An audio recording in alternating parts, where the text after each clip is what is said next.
And welcome to Muddy River News This Week, furnished by Harvey's. I'm Bob Goff. Well, what is a state central committee? What is a state central committee person?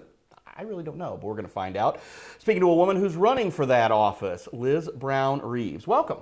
Thanks for having me. Well, what exactly is a state central committee person?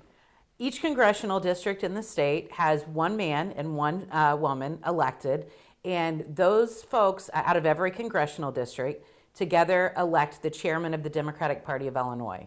And so that is one of the functions, along with coming up with the platform, helping recruit candidates, fundraising, and just everything down ballot as well. You're the representative before the Democratic Party of Illinois for that district. And so with redistricting, there's a lot of vacancies.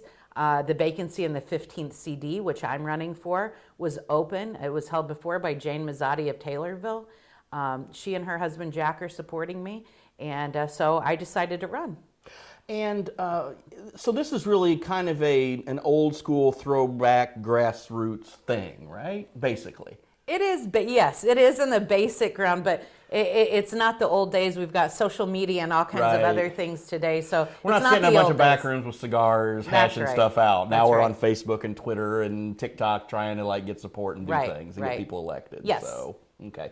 You professionally, you are a lobbyist, correct? Yes, I am a lobbyist. And how long have you been lobbying in Springfield? I've been in Springfield 22 years. I was on legislative staff for 9 years. Was a legislative director of the House Dems. And then for the last 13 years, I've had my own firm. I lobby for a variety of clients. A couple you would maybe be familiar with, actually lobby for all the community colleges in the state. So John Wood here would fall into that. Lobby for a lot of ag issues like corn growers, pork producers, beef association, and then a lot of organized labor, painters union, IBEW, Nurses Association. So I've got a wide variety of clients. And people, when you look at running for any office, people want to talk to you about the issue. What issues are you just basically you're trying to run for a position where you can have some support and influence in the party and basically help the Democratic Party in general? Kind of it.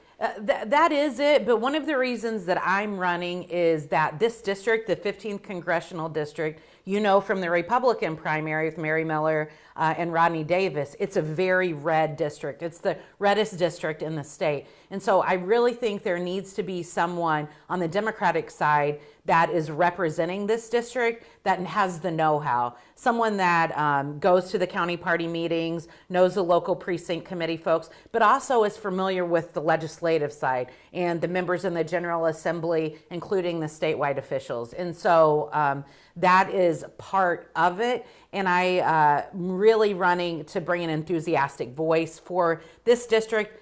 A lot of it, because it's so red, people tend to overlook it, and I want to make sure that there's someone strong that represents the district. Why has downstate Illinois become gradually more red over the last few years? Well, that's a great question. So I'm originally from El Dorado, Illinois, which is Saline County. And back when I was growing up and knocking on doors, wearing my Paul Simon bow tie, there were a lot of blue dog Democrats there. There were a lot of conservative Democrats. And through the years, the conservative Democrats, a lot of them have kind of switched over to Republicans. And so we have lost a lot of the conservative, the Bill Clinton type of Democrats. And I think we've seen a wave, especially with Trump, of people becoming more and more conservative because of gun rights in particular. I think that's something that has switched a lot of voters. And so I think there's been a slow wave. But as I visited the district, the one thing that's made me really surprised and enthused is there are great pockets of Democrats right here in Quincy, Illinois, in Jacksonville, in Springfield, in Rushville, all over the state of Illinois. There are pockets of Democrats that are still really enthusiastic, and it's still very blue in areas. And I think people see a map, they see red, they go, it's all Republicans. As you know from local elections, there's still a lot of Democrats running for office and interested. And I'm originally from Missouri, and then but I've lived in Quincy for almost 30 years now. And when I first came, we had Democrat mayors and Democrat city council, but the county board was always red, and then the county officials were sort of split. And now we've seen kind of an ebb and a flow there, but over the last few years, we had, about 9 years ago, we elected our first Republican mayor in about 30 some years. And then the city council flipped too. And this was all part of, and then we also had the election where, Bobby Schilling won this district to beat Phil Hare.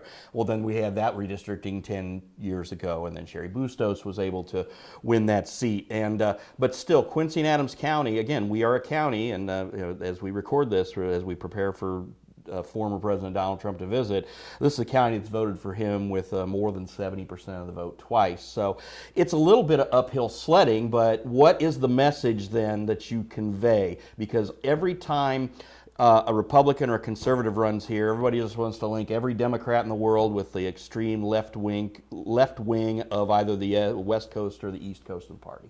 Well, I think one of the things you got to look at some of the people supporting you. So one of the people that first talked to me about running for this office is former Senator Andy Manar. And Andy is originally, and still lives in his hometown of Bunker Hill, Illinois, which we know is in Macoupin County, very downstate. And I think that we have to, as Democrats, make sure we're still telling our message. There is a great story to tell that Democrats have, but I think the overwhelming COVID plus Trump has suppressed a lot of voices. And so my main message is that as Democrats, we have to be loud and proud. And it's easy to talk about being a Democrat to you on a show or when we're at a county party meeting, but it's really the neighborhood conversations and when you're outside of your comfort zone. And so I think that's something that I do a good job of in Springfield, Illinois. I'm active in my boys' school, Pleasant Plains. I'm the president of the Cardinal Club. I'm on the Springfield Theater Board. So